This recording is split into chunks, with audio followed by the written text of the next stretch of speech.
Good afternoon.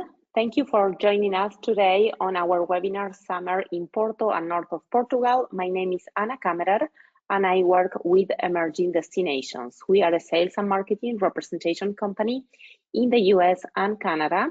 And today we will have Maria Branquinho from Visit Porto and North of Portugal Convention and Visitor Bureau joining us.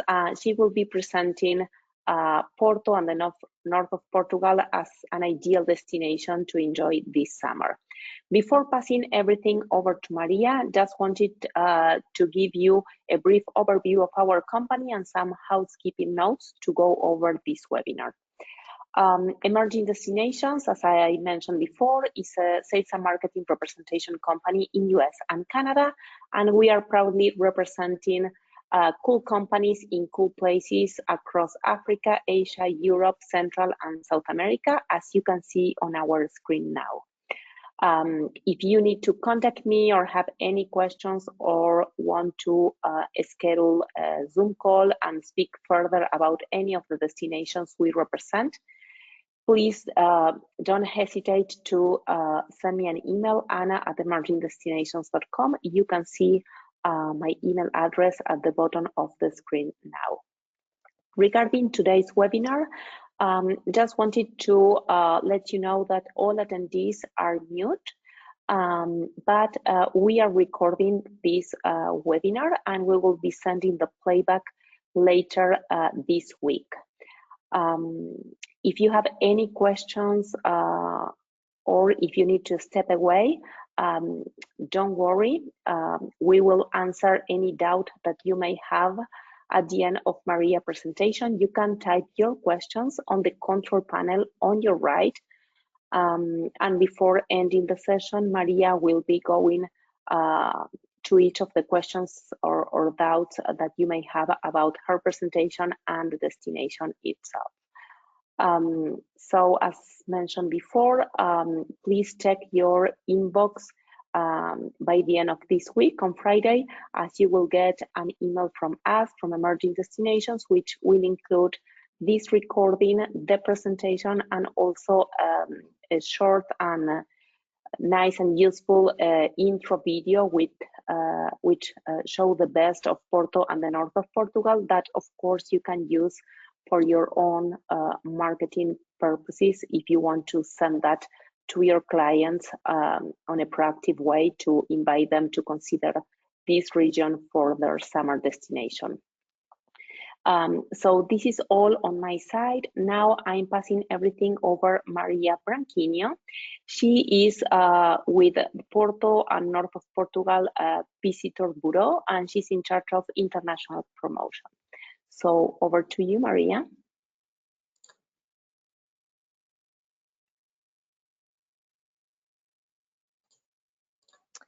So hello everyone, thank you so much Ana for this introduction. My name is Maria Branquinho and on behalf of Visit Porto and North of Portugal, it's my pleasure to be here with all of you and having the chance to introduce you to Porto and North of Portugal.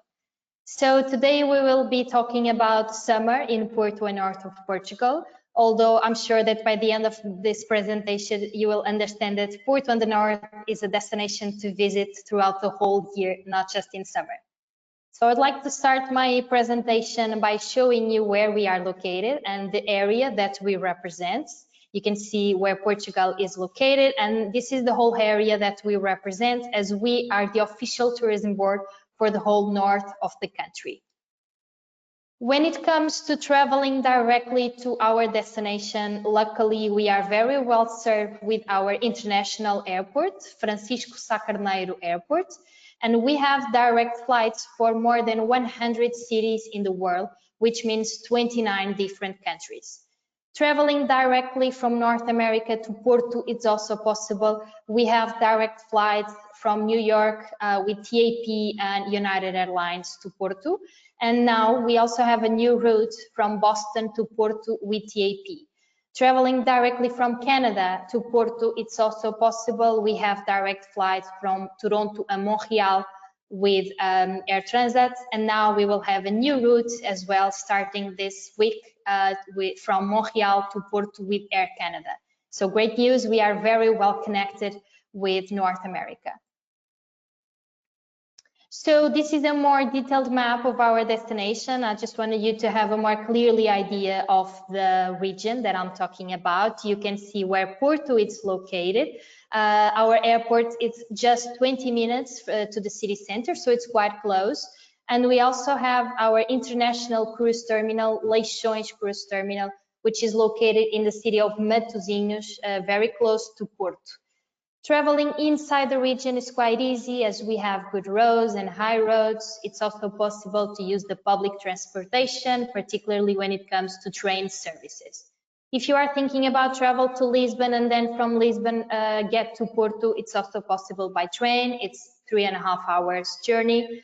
And so traveling inside the region is also very, very easy. And we also like to say we are the best fly and drive destination, because the best option, I would say, to visit the whole destination would be to fly directly to our airport and then rent a car.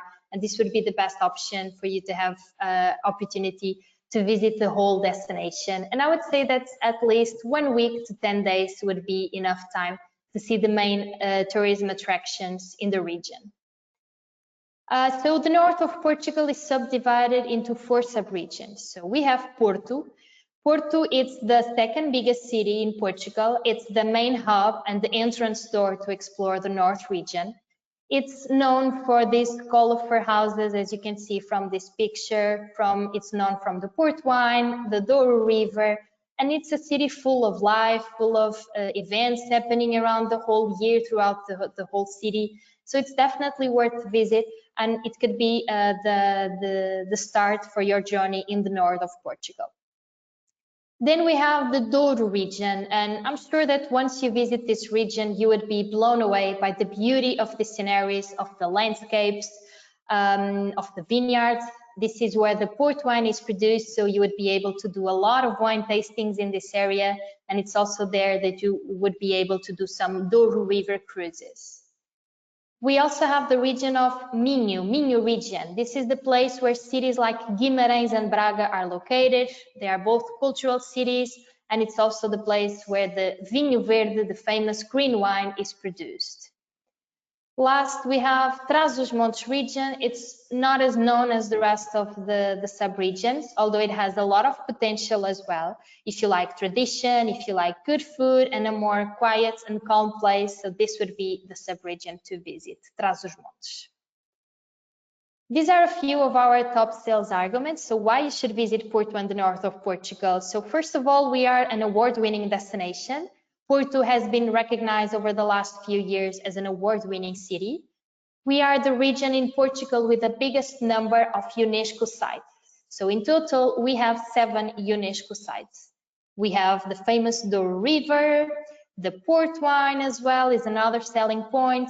The architecture, we have 2 famous architectures from Porto, Sotomora and Cisa Vieira. They are both Pritzker's awarded. And let me highlight as well one of our best selling points, our hospitality. People from the north, as we call ourselves norteños, we are known for the way that we like to receive others. Our hospitality and the authenticity of our region stands out, and everyone is welcome in our destination. So as I told you before, we have 7 UNESCO sites in the region. We have in Braga, the Bom Jesus do Monte Sanctuary, which is a religious sanctuary. The Porto Historical Center is also a UNESCO site. The Douro Wine region, which is one of the oldest demarcated wine region in the world. The Guimarães Historical Center and the Coa rock art from the Paleolithical era from the city of Vila Nova de Foz Coa next to the Douro Valley. But we also have 2 intangible heritage. The first one is the Carnival of Podense. This is a celebration of Carnival. It's a tradition from Trás-os-Montes. Let me tell you how much these guys, they are very noisy, but it's definitely a fun celebration to watch. It's very, very funny. And then we have the Black Poetry of Pisalhães, and this is original from the city of Vila Real. So now I would like to share with you some places to visit in the region, some suggestions of experiences. For example, when it comes to cultural tourism, let me suggest you to visit the city of Guimarães. Guimarães, it's where Portugal was born. So it's a city full of history, monuments, castles. It's very close to Porto, less than 40 minutes, and it's definitely worth a visit. And it's also very close to another great city, Braga. Braga, it's known not only for the cultural heritage, but also for the religious tourism. So you can combine, for example, Braga and Guimarães on the same day. But if you have time, I would suggest you to stay one day in Guimarães and one day in Braga. There's a lot of great hotels options in both of these two cities. The last suggestion would be Amarante. Amarante, it's a smaller town in the middle of Porto and Douro. So if you are in Porto and you want to visit Douro, then you can do a quick stop in Amarante. There you will find the medieval bridge, the church, one of contemporary art museums, or you can also taste there some conventional sweets. So it's also worth visiting. Then I would like to suggest you three places to go in Porto. The first one is the Stock Exchange Palace. Then the World of Wine, we call this place WOW, World of Wine, is this big complex with a lot of museums and restaurants, and it's located on the other side of the river banks in the city of Vila Nova de Gaia, next to the wine cellars. And if you like art, I would definitely recommend a visit to the Serralves Museum, which is a contemporary art museum, a very famous one in Portugal. Other three suggestions would be Casa da Música, the famous Lelo bookstore in Porto, or outside Porto in Vila Nova de Foscoa, the Coa Museum, where you'll be able to understand more of the history of the Paleolithic rock arts. When it comes to wines, we are very proud of our wines here in the north. We have 4 wine regions, so it's the Porto and Douro wine, the Vinho Verde wine, the Trás-os-Montes wine, and Tavra Varosa, which is a sparkling wine. So, of course, there are a lot of experiences related to wine in the region. A must-do activity is definitely visit the port wine cellars, where you can do port wine tastings. There's a lot of options of wine cellars in Vila Nova de Gaia. Then you can visit the local food markets like the Bulhão market, or if you are considering visit the region during end of August until mid of October, then you should try, why not, the harvest season experiences in the Douro Valley. When it comes to our gastronomy, we have a lot of traditional dishes. The most famous one is the francesinha, which is this big and very special sandwich, typical from Porto.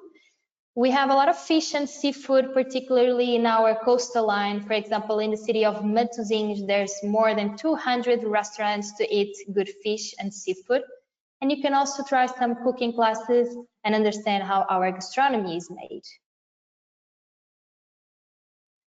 It's also possible to try, for example, the canning factory and visit the canning factory in Matosinhos, try some local food tours or some olive oil workshops.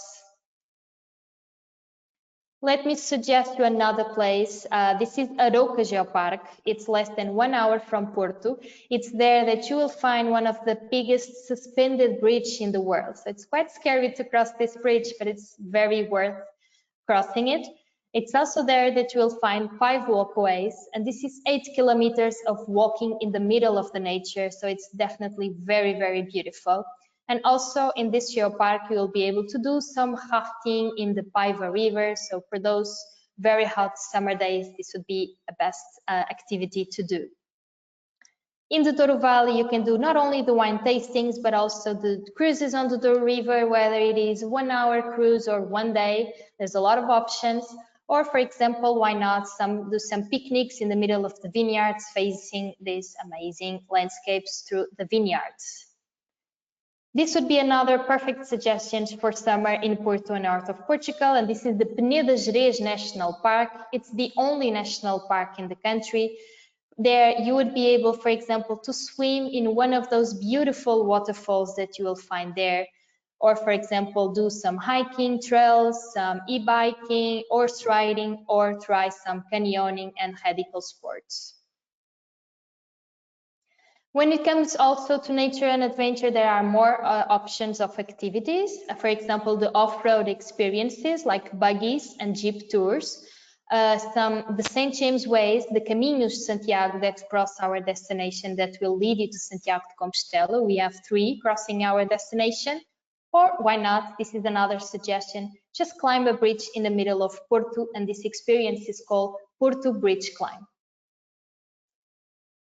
Then you can also try some surf and windsurf, some radical sports, some walking and cycling tours. So as you can see, there's a lot of possibilities. When it comes to luxury, we would definitely recommend the filigree route. This is filigrana, it's handmade jewel, and it was born in the north of Portugal. It's from the city of Gondomar, next to Porto. There you will be able to visit the local artisans and understand how this jewel is made. And it's also possible to do this unique workshop where you will be able to try to do your own filigree piece. So it's very exclusivity.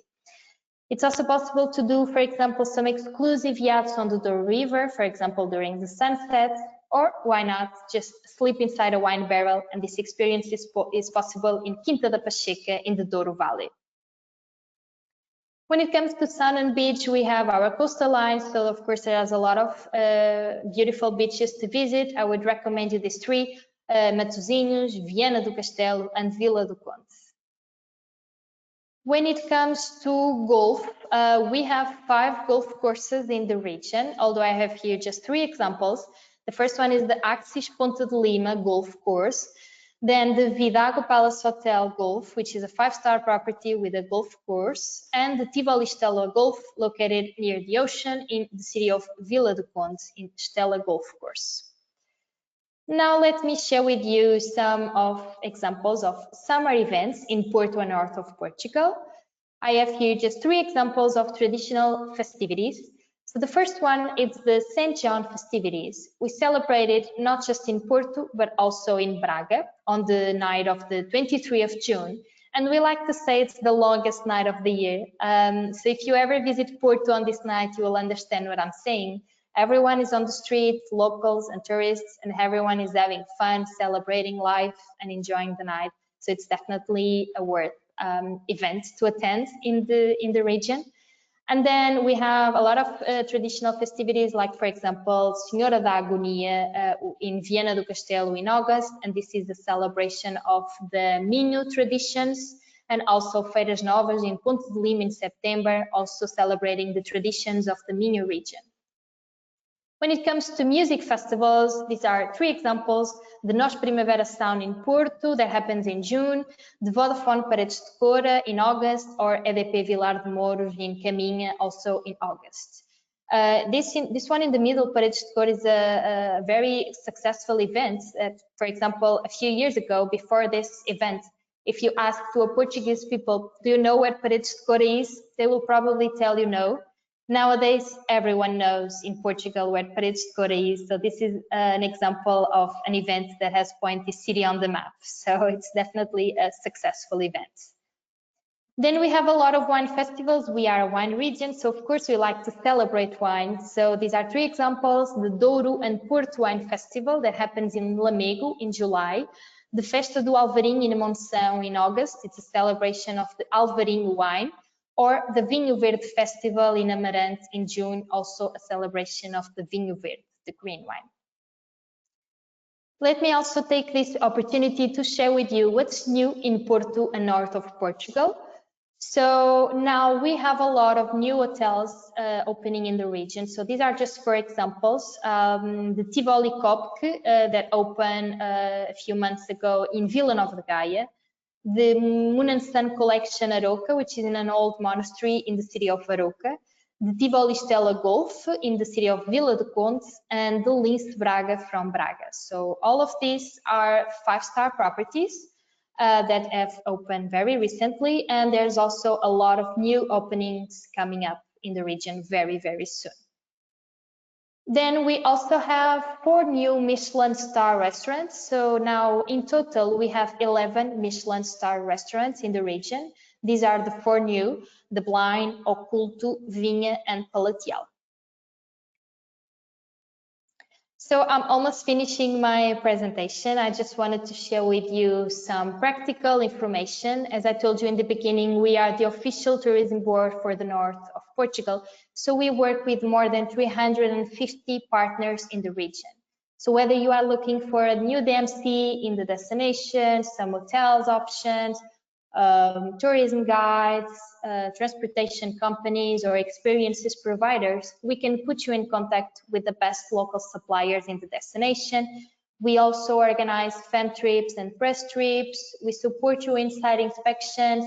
We do webinar trainings like this one today. So that's all part of our job as we work tirelessly on the international promotion of Porto and north of Portugal. So I just leave you now with my contact details. Please feel free to reach out to me anytime. It will be my pleasure to assist you and to provide you with all information that you might need from our destination. So thank you so much. I believe that Maria, we'll have time for the Q&A. Thank you, Anna. Yes. Thank you, Maria, for your amazing presentation.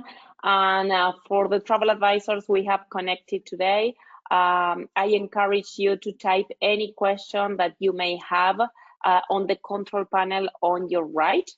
So we can go over those and Maria will answer one by one. So the first question we have is regarding the connection between Cascais, which it is in another region, right? It's not part of Porto and the north of Portugal. So is the train from Cascais to Porto connecting in Lisbon from the same rail station? Do you know that? I believe, yes, you need to go from Cascais to Lisbon, and then in Lisbon, whether it is from Orient Station or Santa Apollonia, you will have a direct connection to Porto. You can go on a more faster train that will take you 2.5 hours, or the regular train will take you 3.5 hours from Lisbon to Porto. Okay, and as for the train connecting Lisbon with Porto, do you know if it is required to, is it possible to reserve seats in advance?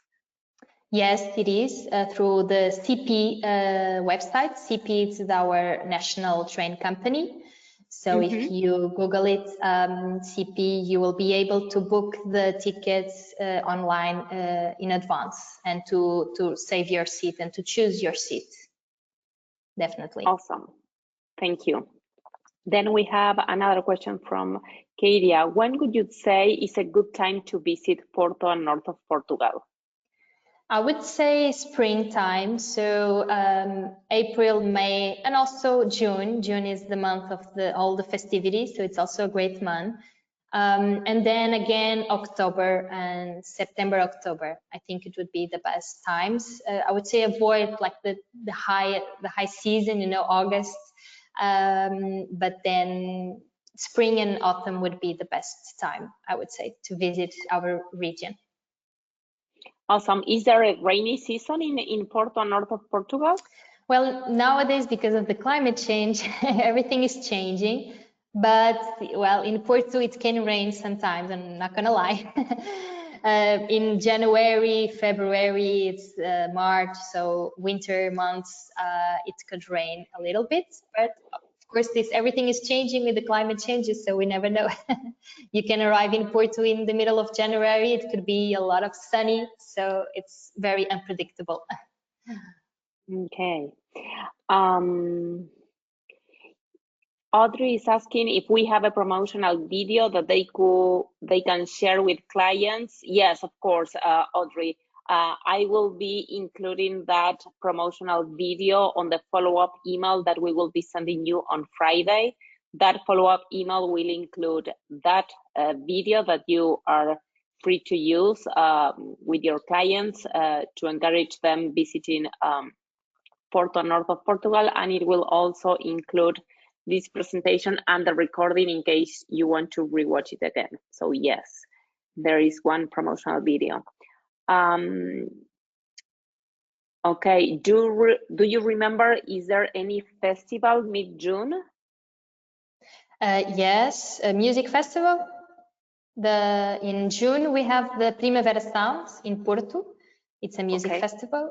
or the one that I share with you. It's the Saint John's Festivities, which is definitely a worth experience in a lifetime. It's in June as well. Okay.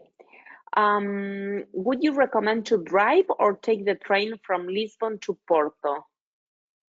I would say the train is a good option.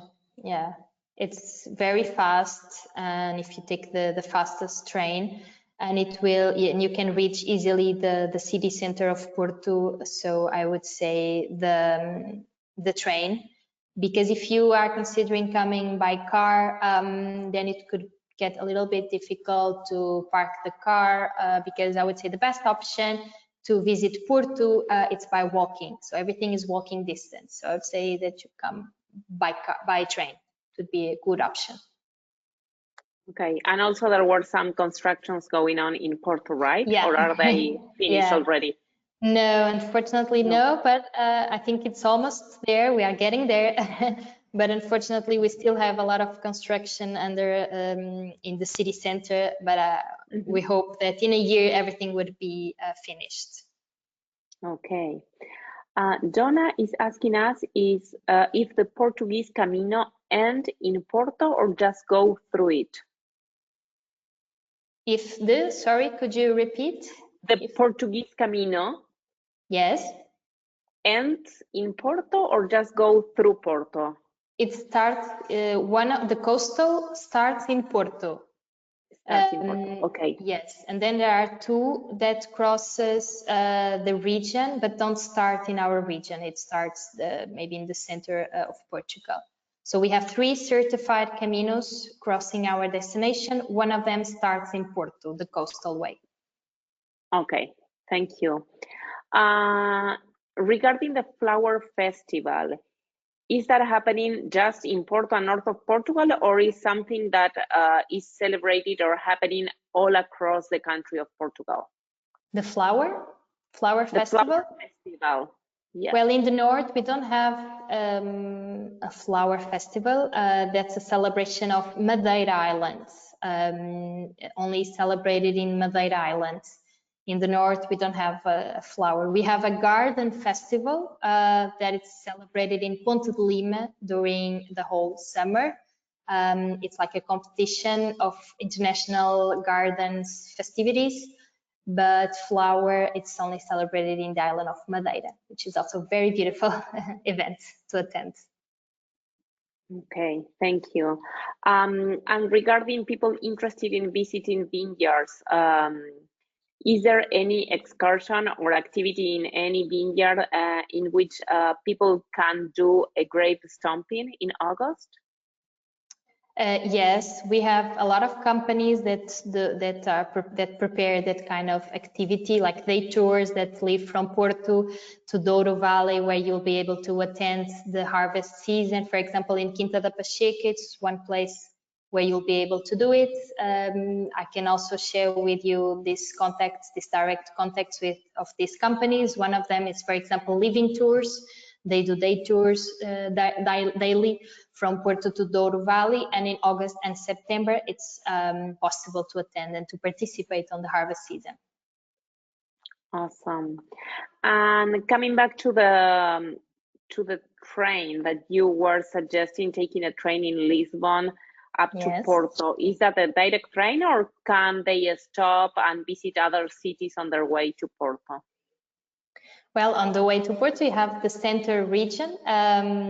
Of course, there are a lot of cities that are worth visiting, for example, in Coimbra or Aveiro, but that's with my colleagues from the center of Portugal that I'll be glad as well to introduce you to them if you want to know more information about that region. But I would recommend, for example, Aveiro. It's we like to say it's our Portuguese Venice.